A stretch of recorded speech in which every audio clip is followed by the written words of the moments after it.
Okay.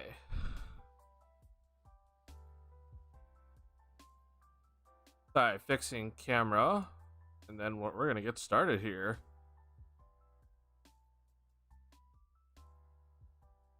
Ah, my hair is a mess. Jesus, hold on. We're gonna redo this hair. Hold on.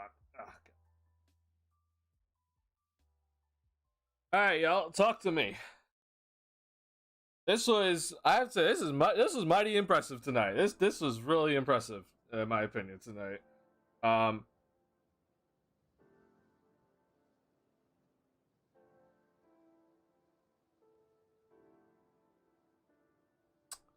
Drummond came through. Oh my God, did Drummond come through? This was, I am astonished at how well Drummond played tonight, and like the points obviously are the big thing, but to me the other thing for Drummond, I just could not believe that he didn't pick up any fouls really. Like that's like the biggest thing for me. I'm like, how did he do this? Like Drummond, we've seen so many times with Drummond that he like picks up like too many fouls. He picked up 4 in the end, but like he at no point was he like in serious foul trouble, and that to me is like the biggest thing. I was like, oh my God, Drummond was able to actually play 36 plus minutes tonight.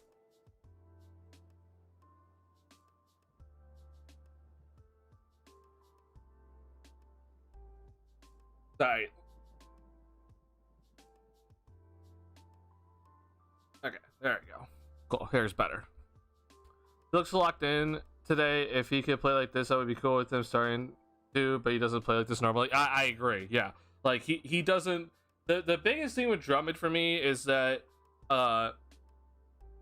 it genuinely it feels like the game is gonna go one way or the other way, right? It's like he's either gonna come in and he's gonna just have like a lot of impact immediately. You're gonna see like he's gonna pick up 5 rebounds in the 2 minutes. He's gonna come in and get like a steal in the block that you don't expect, and he's gonna put up like 6 points in like a very short amount of time. Or he's gonna pick up 2 immediate fouls and he can't play. He's gonna get taken out pretty quickly. Like that to me is the Andre Drummond experience. And today was literally like the best case scenario end of the spectrum. Like this was like the best we could have asked for from Andre Drummond tonight, and it came at a really good time because my God, did the Bulls need it. But yeah, they got it. Honestly, those Vooch finger rolls have been looking bad, so maybe so yeah, of course Bulls Nation's gonna be overreactive, like, oh my God, see, we don't need Vucevic either. Just saying, the Bulls are better with Vucevic. I don't know why we even need to discuss it. Should Drummond be playing maybe more than 14 minutes a night? Yeah, probably, especially because the way that Vooch has had some of his issues this year. But the Bulls are better with Vucevic. They just are. Does that do I mean that they're extremely better to the point where we're talking about being a great playoff team? No, that's not the case. But they're better with Vucevic for sure. This just was literally the best night for Andre Drummond possible that we got, and again, it came at the most perfect time for this Bulls team. But yeah, I mean, like, as much as I'm saying, like, this is like the best possible game by Andre Drummond, and I probably don't expect him to do this again.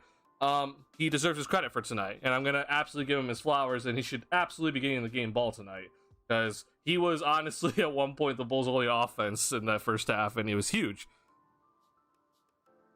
His personal for Drum, chip on his shoulder. Oh, absolutely, yeah.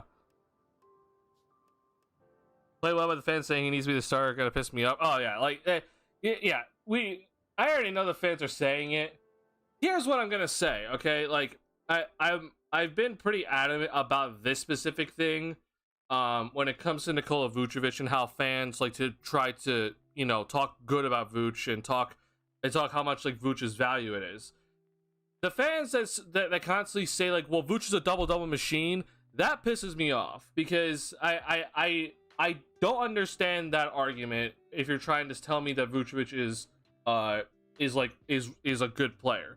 Where Vuce's value really lies in is being the offensive hub. He is able to be basically on all areas of the court and be a threat, pretty much, right?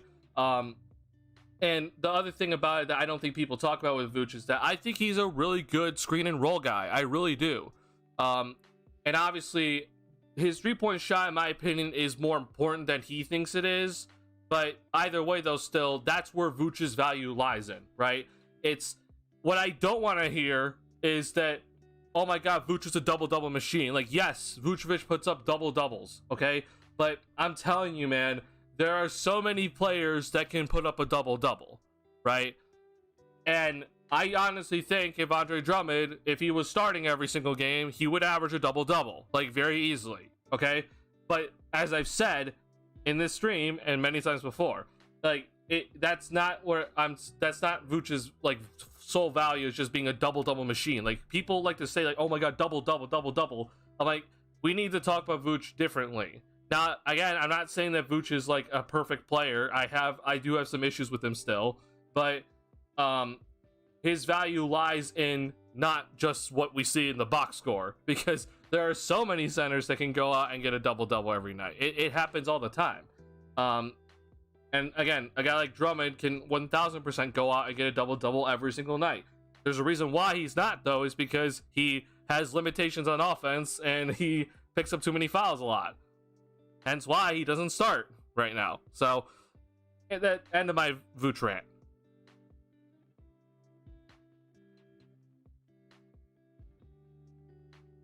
Yeah, the offense was painful tonight for the majority of the game. Vooch's spacing / passing his biggest impact. Almost everything else about him is average. I agree with that statement completely. And again, though, that still does, in my opinion, make him a better player than Drummond, right? Because we know with Drummond that he has his limitations. Now, I do think Drummond's better defensively. I think that's very clear. But the thing with Drummond is that when you look at the spacing on the floor with him on the floor, it's pretty small. Now, that's also a roster construction issue because the Bulls don't really have that many 3-point shooters, and then you add in Drummond, who's not a 3-point shooter. But the other part about Drummond's game is that he could basically just set screens and roll to the basket. That's all he can really do in terms of like a half-court offense. Obviously, offensive rebounds, which is the other part of his game, but that's not what we're talking about in terms of the half-court offense. That's a separate thing. At least I put offensive rebounds in the hustle category, but yeah, with Drummond, it is very much like it's just screen, roll hard. And I do think that he is a pretty underrated passer, but he doesn't space the floor like Vooch, and he doesn't score the ball like Vooch. He just doesn't. So yeah, again, 1000% I agree with that statement. Tim Brazil, like that is the best way to describe Nikola Vucevic, is that his spacing, and then obviously his pretty good overall passing, I think, from Vooch is really where Vooch's impact is really shown. But yeah, the rest about Vooch, yeah, he is pretty much average, which hence is also the reason why I've said that he's not an all-star anymore. But he's better than Drummond. But yeah, all right, enough about the center talk tonight, because this game had a lot of things we need to go through, because the Bulls offense, I was at him. There was a couple of moments where I was losing my mind. Specifically the second quarter. That second quarter, I was like, oh my God, what are they doing? I actually thought the Bulls' first quarter wasn't that good either. It was just that Javon Carter hit some threes at the end of the first quarter, and we're like, okay, you know what, we're looking all right. And luckily, the Hawks decided to suck in that first quarter. Good Bulls defense. I'll give the Bulls credit for the defense in that first quarter. The problem is that the Bulls in that second quarter just completely decided not to play defense. And it was pretty bad overall to watch this quarter alone. This was very bad by the Bulls in this second quarter. This second quarter was draining me. I was like, oh my God, this is just terrible. But Bulls stuck with it. This was really solid to see. And the biggest thing to me is this tonight. And kind of like how I've been changing, talking about changing my expectations for this team, and how much I still do have some questions, but I'm also saying like how much that this team has moved my expectations for them. Instead of them being like, down here, they should be somewhere in this mix. The Bulls show me a lot tonight in terms of that they, in a night where they did not shoot the 3-ball well, right? They got 56 points in the paint, and the other part about it is that they had 27 made free throws, okay? Again, two things that the Bulls just never do, okay? They've never done this. This iteration of this core has never done this, right? And yeah, again, there's always gonna be nights where the odd thing happens, but as you can see, this season the Bulls have never done it. Okay, so keep that in mind. And then, of course, as we've talked about many times on this channel, the Bulls don't really shoot a lot of free throws either. They're more mid-pack in this sense, but it's still not good. So free throw attempts, no, never mind, they're terrible. Never mind, they're just terrible for the season. I forgot about this. No, they're down here. But they're a little bit up higher in terms of makes because they shoot a good percentage. So again, two things the Bulls don't typically do, they did pretty well tonight. On a night where the three-point shot, it was not going down whatsoever. The Bulls shot 28% from three, and they only made 7. So this is my biggest thing. This is my biggest thing about this team. If they're truly going to be moving up, right, then if the three-point shot's not going to go down, then they have to have nights like this. And they absolutely proved me wrong tonight. So I'm willing to admit I'm wrong about tonight. Now, that does not mean I'm wrong for the season, because I don't know if this Bulls team can replicate this, because this is an Atlanta Hawks team that has also some issues. But yeah, I'm willing to say I am absolutely wrong for tonight. So big praise to this Bulls squad for getting this game done and winning this one, especially after a pretty awful Cavs loss that I think some people it's interesting to kind of read the reactions to that Cavs loss, because I actually thought that was a pretty devastating loss for the Bulls.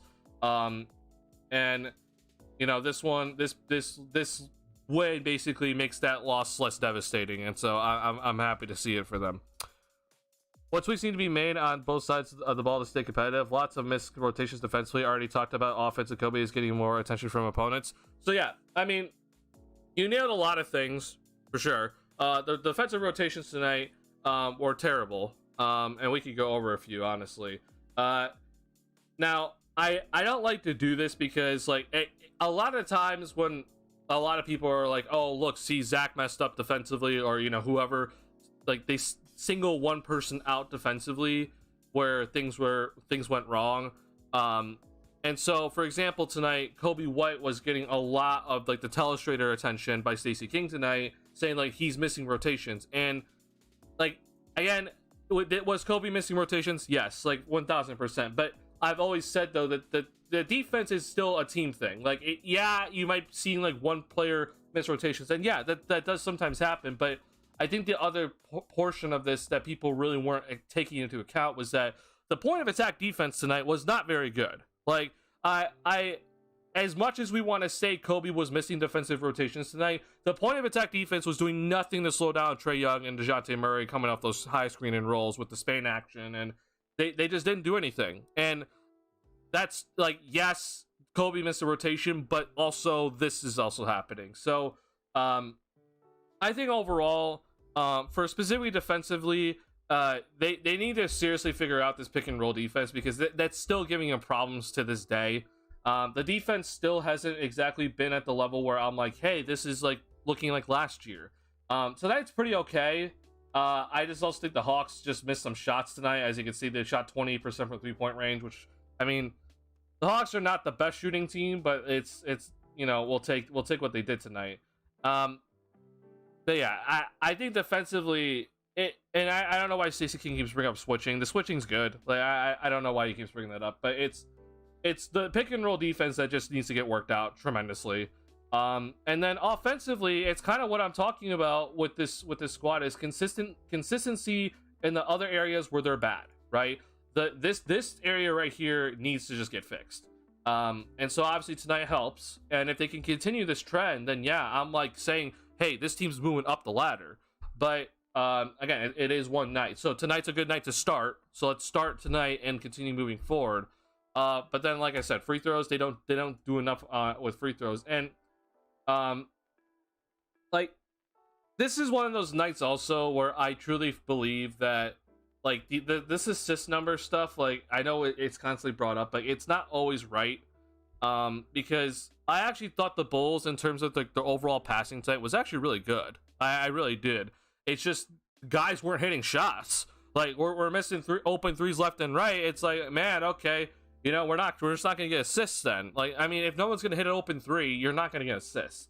But I will say the biggest thing that I did think the Bulls did not do as very well was that they didn't push the ball well enough in transition. They had to do a better job in transition tonight. And that falls on many people. It's not just on Kobe and Io as the point guards, but I also thought Caruso. I actually think Caruso was pushing it, but he's pushing it way too hard and missed some shots. It's also on DeRozan, especially in that first half. But the Bulls were able to basically kind of, do like the whole slugfest type of game in the end, and they were able to win it out. So good job on them. Good on MC Season. How you doing?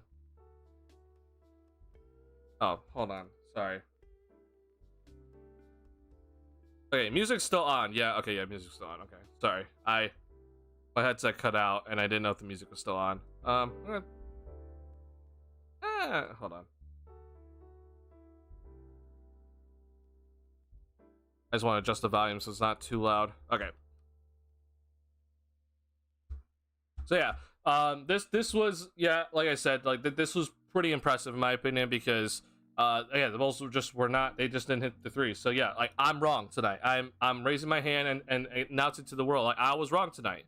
I don't think this Bulls team ever has it in them to like come out and shoot 30 free throws and get 50 plus points in the paint. Like they proved me wrong tonight. Again, that's just for tonight. They have to go prove me wrong for the rest of the season, which I don't know if that's going to happen, but they proved me wrong tonight. So big props to them as they get this win tonight.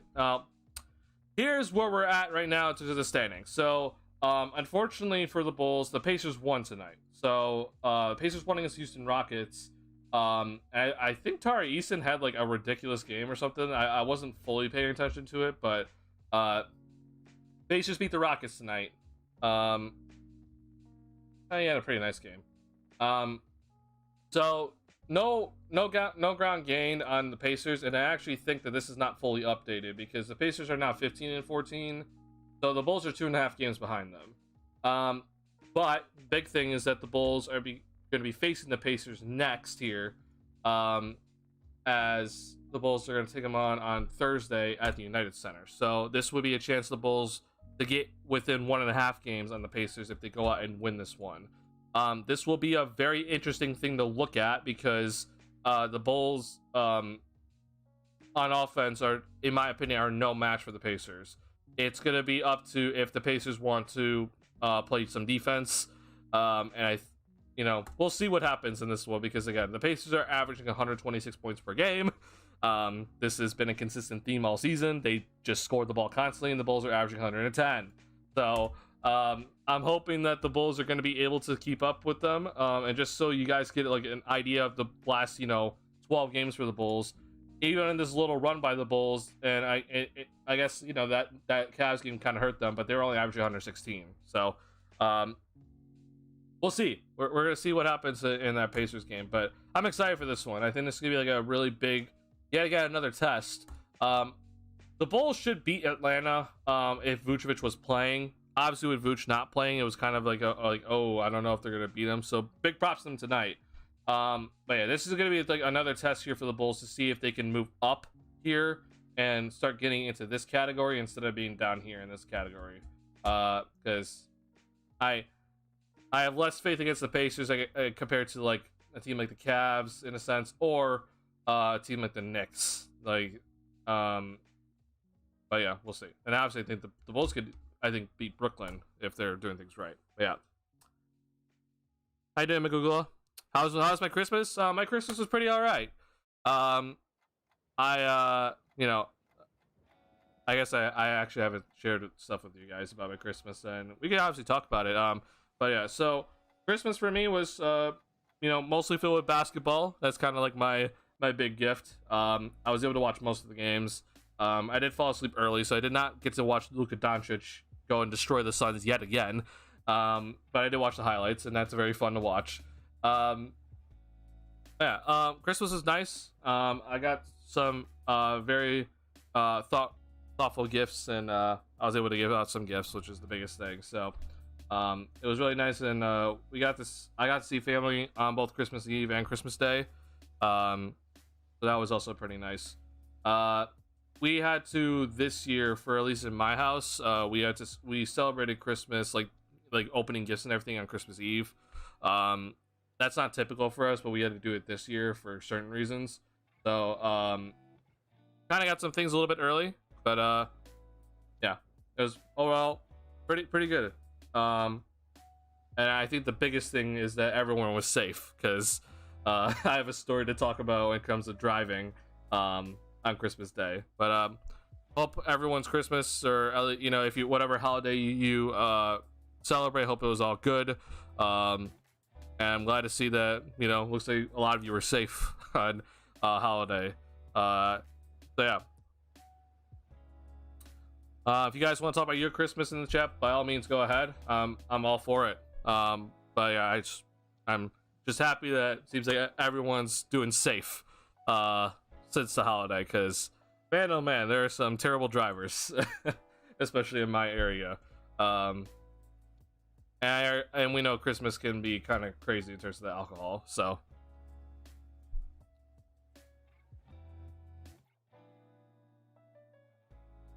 I have a story to share, if you guys don't mind. But first, I do want to briefly talk about this Christmas Day sleigh, if you guys want to. But yeah.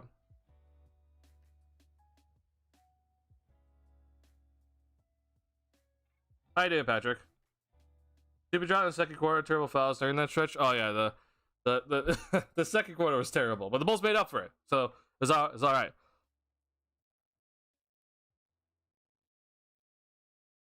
My Christmas was fine. Hang with family, ate good food, and watch basketball all day. No, that sounds good. Yeah. Your Christmas, Magoogle, is very much like my Christmas Day.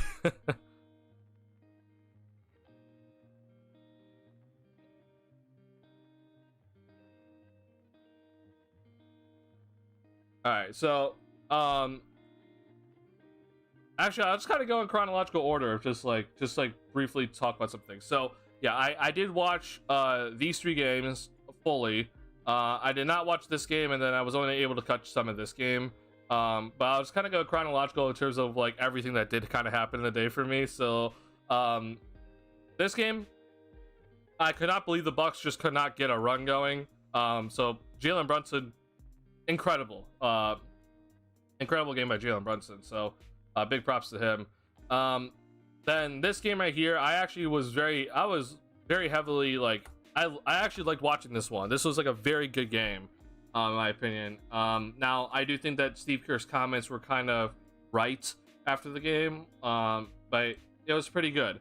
But so I got to watch this game at home, okay? But then I was on the road for this game, but I was still watching it, all right? So when for Christmas, for at least in my house, am I back? Oh my god, my bitrate went down the drain. I am so sorry. Holy crap.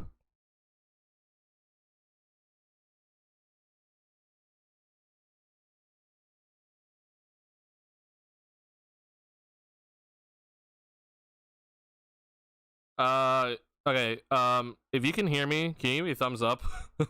my bitrate was at 0, like actually 0 for a second, so I just want to know that if I'm back to being live again and not paused on your stream, or completely gone.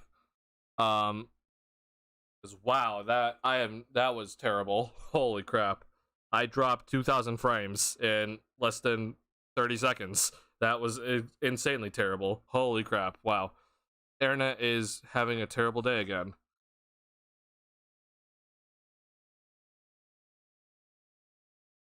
Hold on. I don't know if you guys can hear this, but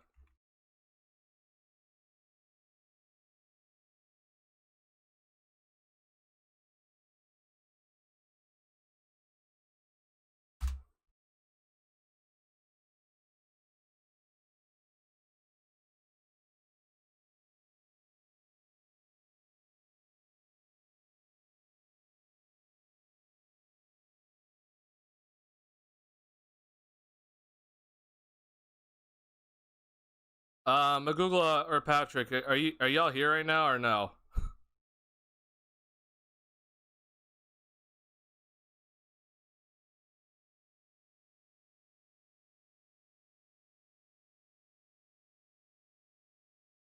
Oh, okay. Thank you, Calvin. All right. All right, Calvin, you might have like literally joined at the perfect time because my stream like this was like the biggest F I've ever seen. This was terrible. Like this is like the biggest F possible, like without the stream dying. Are you here? Okay, good, good, good, good, good.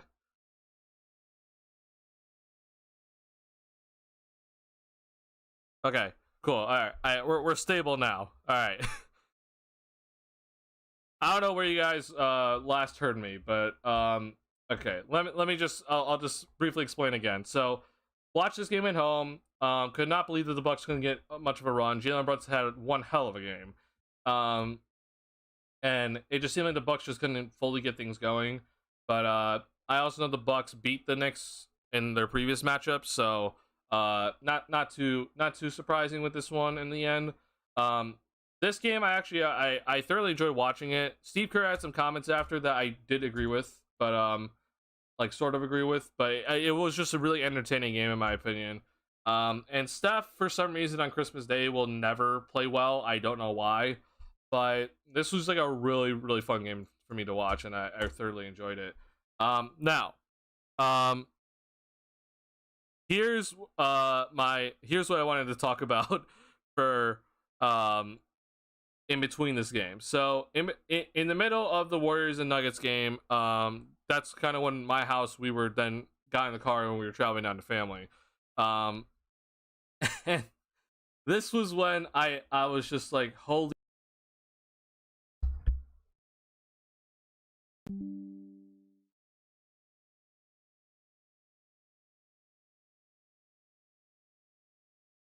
Sorry. Hold on.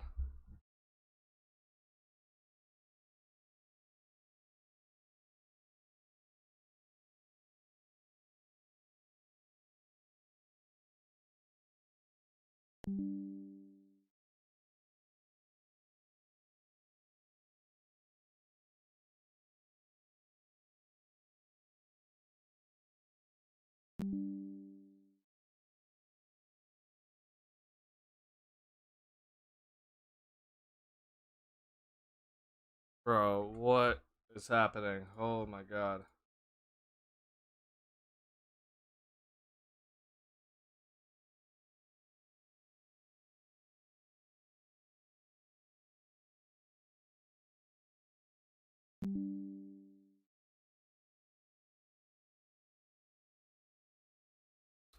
I'm sorry, y'all. Hold on. I am having the biggest problems with my internet. Like nothing. Like I literally got like a whole thing that I disconnected from my internet, and then I reconnected, and I don't know what happened. Like it's like I got like notifications also on my phone that something happened. So just give me a second.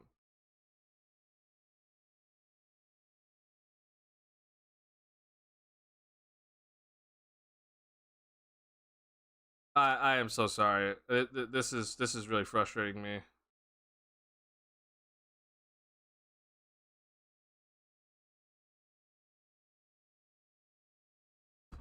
Okay. All right. Well, no, no, no. Okay, now we're back. Okay, we should be back. Like good back, like stable back. All right. Let's see. Okay, we're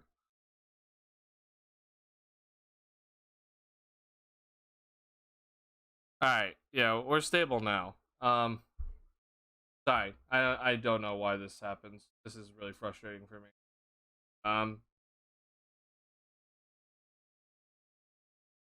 Crap. Yeah. All right. Well, we're just gonna pray that doesn't go terrible for the rest of the way here. Um, so weird. Sorry. Like I'm watching my bitrate, and even like during this whole process right now, like it looks okay, but then it like actually spikes, goes the other way, and then it drops. But we should be okay now. All right. Well, people can watch the VOD, so and get this story anyway. It might be all choppy, but I just want to talk about this story. Um, so in the middle of this game, my family and I we're on the highway, and it's about like for my family to get to where we were going, it's like about like an hour 15-minute drive. So it's like we have to take some highways, and um we have to at one point we're like on like a bridge, but it's like a ramp bridge, so it's like so like we're going up, and it's like it's a bridge that goes left, and so as you continue to go on the bridge, it continues to go up the bridge, okay? And it is single file, or sorry, it's one lane, okay? It is one lane of traffic for this bridge. And I'm like, I think we're okay.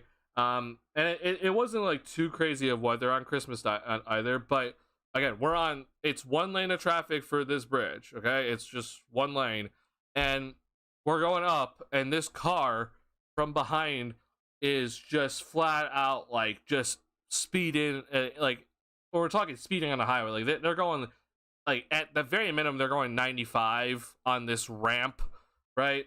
And they're not stopping for us, and so we literally like pull over to the shoulder on the ramp that is not much of a shoulder, it's very small, and this car just zooms by us, okay?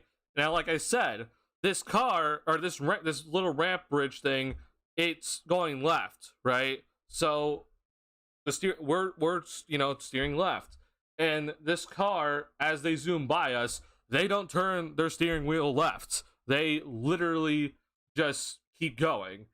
And they were at one point just straight on, just heading towards the wall, and if they kept going at that speed into the wall, they would have 1000% hit the wall, but then flipped over the wall and went off of the bridge. And by some miracle, I don't know how the hell they did it, but they stabilized at like the last second, and they like swerved, and so they were able to miss the wall by like this much. And suddenly after that, there's a car ahead of them that they just somehow they're like, oh, there's a car ahead of me, and they just swerve right by that one. And I like, oh my god, I was we were literally 2 seconds away from like watching a disaster happen, and we could have done nothing about it. Like, they would have literally flipped over the bridge, and we just had to watch. There's nothing we could have done, and it would have been devastating. But somehow that didn't happen. But I'm glad that everyone was okay. But I was like, holy hell, people, why? Like, why do you do this? I get it's not snowing, but like, my god, we don't need to do this. It's just terrible to see that. And so that happened. There were some other crazy drivers for the rest of the way, but it wasn't as bad as that. So at my family's house, we're watching some basketball, and we got to go and see some of like the neighborhood lights that were kind of around, which was really cool to see. So but really just kind of some fun stuff. And then the Celtics and Lakers game, man, I was talking to people about it. Like, I don't know who the hell is beating this Celtics team, man. This Celtics team looks so deadly. That starting five, I truly believe is the best starting five in the NBA right now. Like, I don't know where the weakness is, honestly, except for the fact that maybe they're just too 3-point heavy. But that starting five is so hard to guard. Especially because Derek White is having a really good year. I know there's some talk about him being an all-star. I don't know if it's going to happen or not. I don't personally think he will be. But either way, if you think he's an all-star or not, he's having one hell of a year. And if he's having this sort of year, paired alongside that other starting four of Holiday, Brown, Tatum, and Porzingis, if they're all healthy, man, that starting lineup is just devastating. Like, you cannot guard it. Yeah, this was just insane. I didn't watch this game. I said that earlier, but I didn't watch this game because of the no Embiid, no Butler. But then this was very funny in my opinion. This was so funny. It's just to have Luka go off against the Phoenix Suns yet again. um, so yeah, that's kind of all I just wanted to recap for Christmas. I didn't want this to take 10 minutes, but thanks to my internet, it took 10 minutes just for me to say that. And I sincerely apologize for that. Sorry, I'm getting text from me. Oh, we're tanking again. Crap, man. I don't know what the hell to do. Oh, okay, we're back.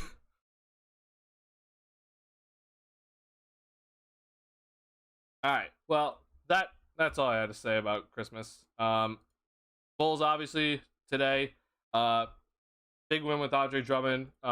Pretty much like showing up and putting up a 2020, which is insane. DeRozan carried this Bulls team down the stretch. He was absolutely huge for this Bulls squad down the stretch, and big props to him.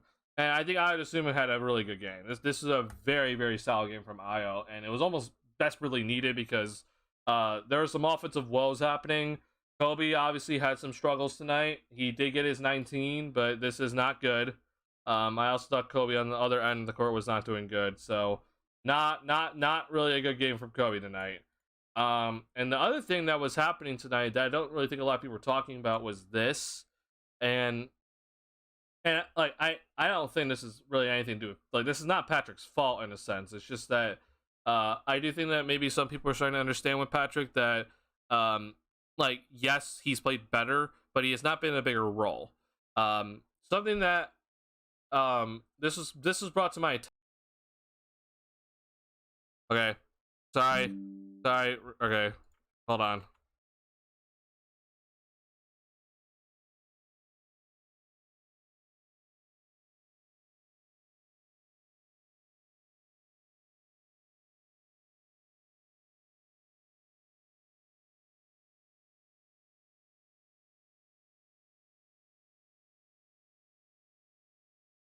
Alright, sorry, we're back. I literally tried to pull up a page and it wouldn't load.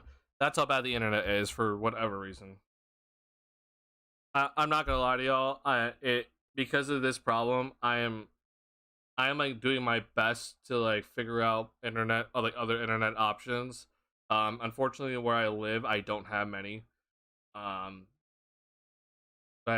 at this point, I'm just kind of willing to take anything, just something better, because this is terrible.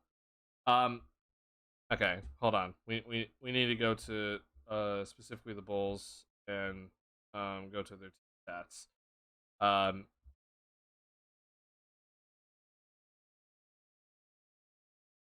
And we need to go to advanced. So the big thing that I want to pay attention to tonight with Patrick is usage percentage. Okay, so this is Patrick's usage percentage for the entire season. Okay, and I know usage percentage is not the most perfect stat, but I do think it still kind of shows like, okay, who is actually taking like a good brunt of the work. Obviously Levine and DeRozan, they're the two leading guys. They obviously are taking the most in terms of usage percentage. Vooch is obviously the third guy, so that he's number 3, and then Kobe's been like the 4th guy, and honestly I think Kobe's been the number 2 guy since Zach's been out, so makes sense. Drummond, his number is obviously bigger because of his rebounding numbers, and that factors in the usage percentage. And he also just doesn't play a lot of minutes. But with Patrick, like, again, it's not perfect, but you know, bear with me here. His usage percentage is 16%. Okay, so that's for the season. Now let's go to the last 12 games where the Bulls are. I guess maybe we go last 13. I think the Bulls are 9-4, right? Since Zach's been out. So basically, though, in the last 13 games, okay, this is where Patrick Williams has clearly played better and has been putting up more points and has done a lot more. His usage percentage is the same, pretty much. Like, it is basically the same.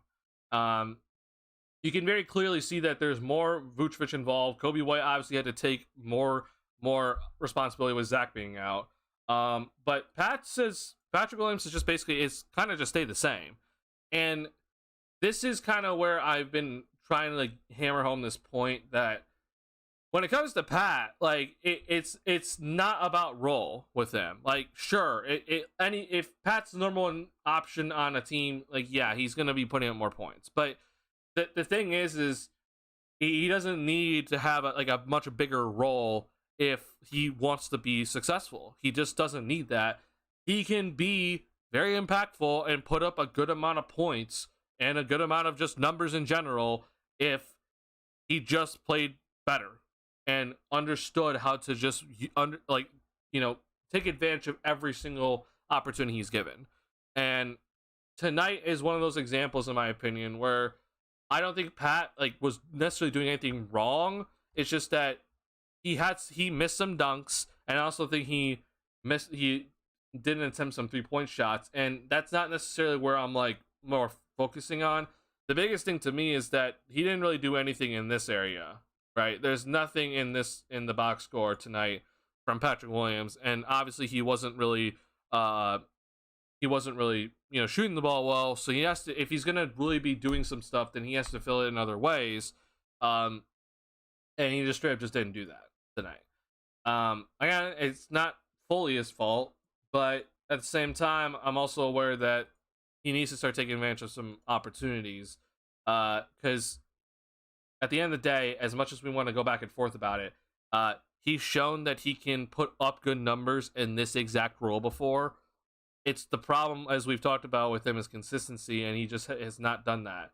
And so this right here, oh, sorry, that's extremely loud.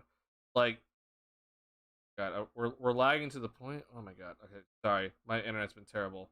Wow. All right, I guess we're just this bad tonight. There's my internet, but you know what? Screw this. We won't be going bit by bit with Pat, but that, I just want to get that point across because Pat was very clearly missing tonight, and it's not I want to be clear. It's not about oh, he didn't get as many opportunities. He's getting the same opportunities. He just didn't convert them tonight. So, I'm not gonna hold him too big against it because it is just one game. But yeah, it's just how it is in the game. He would score more if he did pass the ball up threes. I agree, for sure. Go on, Noel.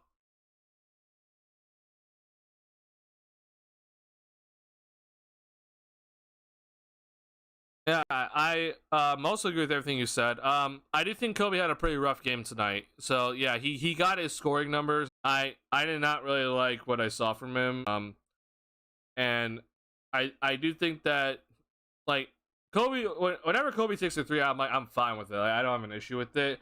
I did think that he was starting to kind of force some things on offense. But you're right, he did get his 19. My biggest, I guess, issue with Kobe. Oh God, sorry, my internet is just so bad. Oh my God.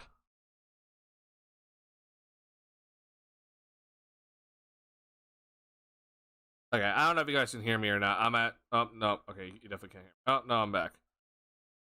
Sorry, my bit rate is at 300 when it's supposed to be at 9K. So I don't know if you guys can hear me talking right now, but it's at 300 when it's supposed to be 9K, and it's extremely frustrating. Sorry.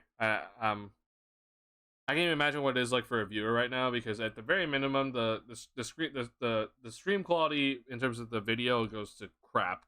I don't know about my voice, but it sounds like you guys can still hear my voice. But to finish what I'm saying, Noel, yeah, I agree with everything else. I think I had a fantastic game. And I think in terms of the overall, the main four guys off the bench when everyone's healthy, I do think the Bulls have are one of the best in the league in terms of that. In terms of the depth though for the bench, it's not very good. So I don't know if I'd personally say the Bulls have the best bench in the NBA. I actually think the Golden State Warriors are looking really good off the bench right now. But in terms of the first four guys, if they're actually playing off the bench, yeah, I can definitely see that. Can you hear me well? Okay. Yeah, if my bit rate's not 0, I guess we'll just keep talking. But it's so frustrating watching this. Okay, we stabilized again, and I don't know for how long, but it is what it is. Yeah.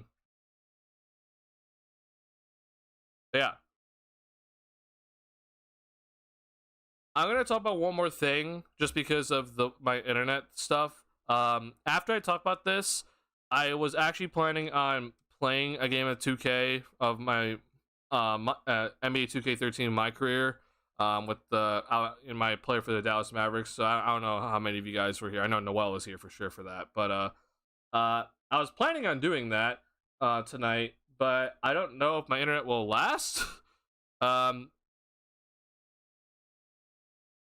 um, actually stable right now, so maybe we'll try it. But I want to bring up one more thing. In terms of just for the Bulls tonight, and also just for Patrick Williams in general, because sorry, hold on. So we've talked about a lot on this channel how Patrick Williams' finishing at the rim has been extremely suspect. And honestly, the thing that concerns me the most about it is that it seems like it's getting worse. So this is again this right now for what we're seeing is not considering this game that just happened tonight. So this is the everything before tonight. But Pat at the rim now, this coming into this game was shooting 58%. This number needs to be in the 70s, ideally. Coming into this game, he was shooting 76% on dunks. I mean, just think about that. A dunk should be 100%, or I guess it should be 99.99% field goal percentage. Obviously, if it's a contact dunk, that could go away. But either way, you should not be shooting 76% on dunks. And then on layup attempts by Basketball Reference, okay, this is layup attempts by Basketball Reference. He is shooting 42%. It's something with Pat that I don't know what it like will fully come down to with him, but he will, for some reason, his shooting at near the rim is just never. It seems like it's gonna work out, and so there's some stuff that was brought to my attention. So in the restricted area, he's shooting 55%, which is not good. On layups, according to NBA.com, he's shooting 42%. That's not good. And dunks is 72%. That's not good either. So it's not looking good for Pat in terms of his finishing at the rim. And tonight was yet another story of it. And this whole thread was actually brought to my attention because some people were actually commenting on it. In terms of Pat's ability to finish at the rim. So I'm going to send it in the chat for you guys because I don't know if my internet's going to allow me to actually watch this right. But this guy named Skyfall, and it seems like he does a lot of just kind of scouting. But the biggest thing that he was talking about was Pat's footwork. Bit right. Come on. All right, we're back. Hi, we're back. Sorry. Yeah, you can probably see right here with this notification that OBS literally shut down for a second because of the internet is so bad. But when it comes to his left foot, though, it actually seems like he is able to stabilize with it for whatever reason. So on this play right here, for example, that Skyfall brought up. Oh, I can't full screen it. Sorry. I guess I can zoom a little bit, but you see with his left foot, he was able to actually get this jumper off pretty solidly, right? His right foot is the one he planted with, but then you see his left foot is the one he leaned all his weight on, and then he was able to jump and get some nice lift on his jump shot, right? But watch this. So, and I'm going to try to zoom in on this, but let's watch Pat's, if you can, it's very tough to watch, but basically, yeah, it's very difficult. Hold on. So right here is where his right foot is pretty much his springboard, right? His right foot is the foot that's gonna be giving him the most lift, but also the most power in this sort of scenario. And you see right here, he planted and he didn't go very far, and then therefore but look what happened to his left leg. He gets basically nothing on this, right? So again, another right here is another example of him using his left foot as like the springboard in a sense, and he's able to just take off with this one fine. But this guy has been actually keeping up with this sort of stuff for the longest period of time. And so on this play, for example, right, like Pat just can't get anything when it comes to his right foot, which causes some problems. But this guy's been actually keeping track of this since Pat was back in Florida, right? Look, this guy has kept track of Patrick Williams with his right foot back in I don't even, I guess was this even college? Like, I'm gonna guess this was college, but like you could actually see in this play right here that when Pat tried to launch off of his right foot, right, he gets nothing on it. Like it look at this. It basically just kind of, it doesn't even like get off the floor well. It's basically he's stuck in mud. And if you guys remember on my stream earlier this year, Patrick Williams went up for a dunk, right, on a fast break layup, and we were all talking about how we thought that Pat was gonna miss it because it looked like he had a flat tire. He lifted off with his right foot in that play, right? He took off with his right, and it legitimately looked like he slipped, but in actuality, it was just that he does not get any lift off with that right foot. And this has been an issue with him since college. Like, this is not like a new thing or anything like that. Like, it's just a big problem. And so, on just this play, like where nothing's even happening. He's not even trying to dunk or anything. Just look at his right foot. Like, look at this. This is the problem that people have been talking about with Pat for the longest time. You see how he's standing here. It's not necessarily his left. It's his right leg. His foot is already inward. His knee is knocked, and his ankle is at this really weird angle. And it just looks bad.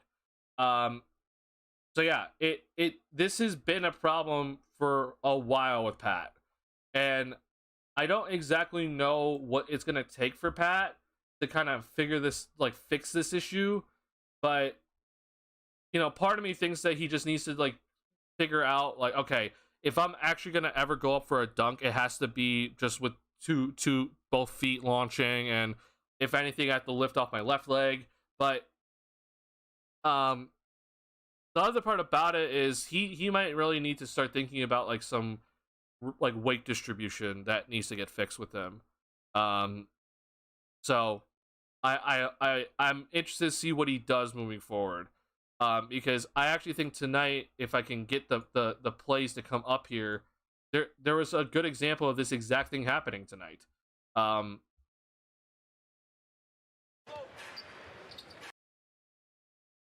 don't. It's not this one, but okay. So this was his dunk that was pretty simple, right? And even here, it's a little suspect from him. I mean, look, like this is him lifting off, right? This is his right foot lifting off, and you can already see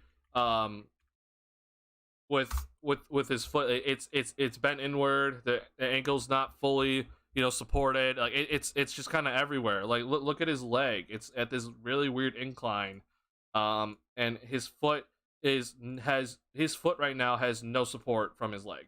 It is straight up that the foot is like his ankle is basically, if this is his foot, right, it's kind of going like this, and he doesn't get as much lift off because of it. And so this is a pretty nice dunk, but there wasn't really anything to contest him with in this one, right? So sorry, I hit the wrong button. So there's that one. So this pull up jump shot. This was the mid-range shot, I think. Or no, this was a 3. Okay. But this one right here, I think, is the one that I was like, I actually see what this guy's talking about. Like, and look, this is the exact shot that I wanted to get. Look, what is this? I mean, look at what he's doing with his foot right here. This foot right here has no support right now. It is severely, his weight is just everywhere. Like, the ball's here, most of his weight's here, and there's nothing supporting his foot, which is out here. I don't know if you guys can see this fully because of my bit rate is going to crap right now, but if you go to with 4 seconds left on his missed dunk that he had at 4:27 left in the second quarter, like, this is what we're talking about when it comes to Pat, and it's very concerning to like kind of see this sort of stuff. Hi Simon, sorry I missed your message. You think the Bulls try to move Drummond? Probably not. I think there's a higher chance the Bulls move Drummond because he's in the last year of his contract, but in the end, they probably don't move him. So the NBA development team notices and works on it, or Bulls specifically. You'd hope so, right? So at least what gives me confidence in the Bulls development staff is that Kobe White's 3-point shooting has taken, like, another level. So Peter Patton's, shooting has seemed to actually take like a big overall jump for this Bulls team shooting. At least for like understanding the base and everything like that. And I would even say that like guys like Julian Phillips have looked like they've already taken to like they've at least gotten some good out of that program. But I would hope that the Bulls development staff and everybody is seeing this right here, because this is the big problem with Pat right now. He genuinely does not get any lift off when it comes to his right foot takeoffs right now. Example number one. And so I understand that Capella's here, but Pat needs to finish this, because when you look at how close he is to the basket, right? I mean, look at how close he is. Like, Capella's not even standing like here. Like, Capella's over here to his side. Pat is just a foot away or 2 feet away from the semicircle for the charge line. He needs to finish this, and he just doesn't. Like, that he genuinely needs to finish that one. And so then there's that one that was like, oh my god, I literally see what Skyfall was talking about, and literally his thread. And so this one right here, let's see. Yeah, it's a very similar situation. I mean, weight's here. You got your leg bent in a weird way. The ball's out here. This isn't as bad because like he does get contested here by Capella, but I also just think that he just was not going to have the full lift off on this one either. So maybe this one I shouldn't be too hard on, but this is still not, this just is another example of it. Like, it doesn't look too good. So, I want to just point this out to you guys, because okay, we're back from 0-bit, right? Hi guys again. Because I found this kind of over the holidays. I was like, oh my god, like this guy is 1000% correct. And I think it's something that deserves to be looked at. So, obviously, I think a lot of you guys were talking about it before. I was even like kind of really looking deep into Patrick's film, why he was missing, shots at the rim, especially dunks. And you guys are kind of saying like he seems like his weight, he doesn't fully understand how much weight he has, because he kind of grew into his body a little bit later, thinks he might be lighter. And I think a lot of you guys were kind of like on the right track. And this issue right here that Skyfall is talking about, I do think that it could be weight related, where Pat's, he might be carrying too much weight still, therefore that his legs don't fully accommodate, and they bend at a weird angle to kind of accommodate for his weight when he, is trying to take off, right? And it ends up where his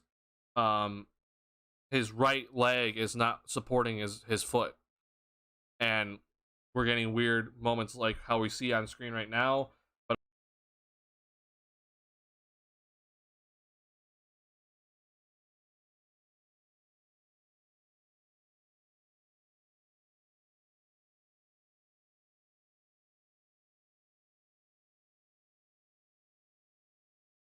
okay. Um, yeah, I don't know how many of you can hear me right now, and I'm with the chat basically not doing anything. I'm also concerned that I have lost full connection to my. Oh, no.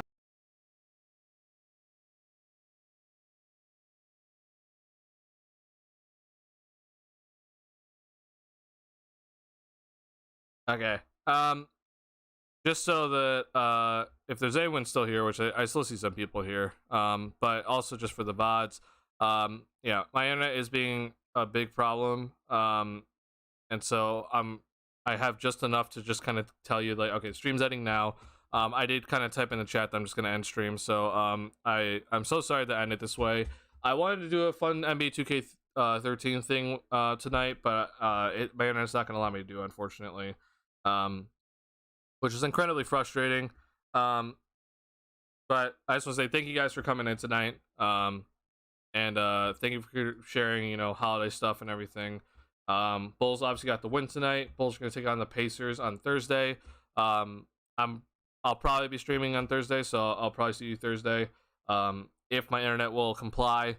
Again, I'm so sorry to just be ending stream like this, but it is very clear that my internet is not going to be friendly tonight. I know this has been an issue, I think, the past like 10 streams too, so I don't know. I don't really know what to do right now. But I'm gonna try to come up with some other plan maybe. But yeah, it's not going too well, unfortunately, when it comes to the stream quality. So yeah. If I don't stream on Thursday, it's because of the internet. I'm gonna be trying to fix it as much as I can. Seeing if I can call some people. So sorry about this. I'm so sorry to end stream like this. Thank you for you guys for coming out and hanging with me. Thank you for hitting the like button. It really means a lot. Thank you for being here. And thank you for just bearing with this terrible stream quality. I don't know why this is happening. But I'm gonna do my best to fix it. So, peace out, y'all. Thank you for hanging out tonight. I'll see y'all next time. Peace.